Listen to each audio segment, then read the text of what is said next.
നീരവ നീലാകാശ മേഖലകളിൽ നാളെ താരകയെ നിന്നെ കൊണ്ട് നർത്തനം ചെയ്യിക്കും ഞാൻ. വയലാർ എഴുതി വെച്ചതുപോലെ ആകാശത്ത് ചരിത്രങ്ങൾ സൃഷ്ടിച്ച് മുന്നേറുകയാണ് മനുഷ്യർ.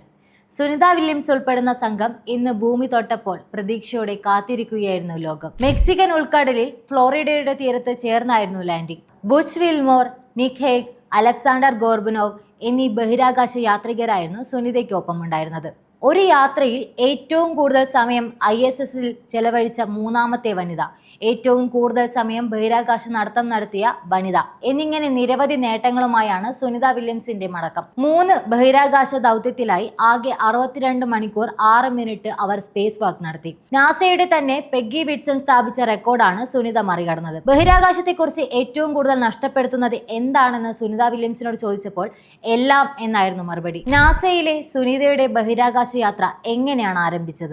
അമേരിക്കൻ നാവികസേനയിൽ ഓഫീസറായാണ് സുനിതയുടെ തുടക്കം. ഹെലികോപ്റ്റർ പൈലറ്റാകാൻ പരിശീലനം നേടി. 1998 ജൂണിൽ നാസ സുനിതയെ ബഹിരാകാശ ദൗത്യങ്ങൾക്കായി തിരഞ്ഞെടുക്കുകയായിരുന്നു.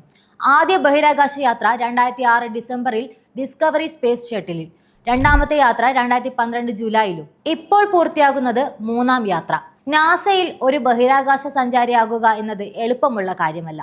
ബിരുദാനന്തര ബിരുദവും സാങ്കേതിക കഴിവുകളുമാണ് സുനിതയെ നാസയിലേക്ക് യോഗ്യതയുള്ള ആളാക്കിയത്. നാവിക ദുരിതാശ്വാസ ദൗത്യങ്ങളിലെ അവരുടെ ടീം സ്പിരിറ്റ് ISS പോലുള്ള ദൗത്യങ്ങൾക്ക് അവർ യോഗ്യരാണെന്നും തെളിയിച്ചിരുന്നു. ബഹിരാകാശ ദൗത്യങ്ങൾക്ക് അപാരമായ ശാരീരികവും മാനസികവുമായ കരുത്ത് ആവശ്യമാണ്.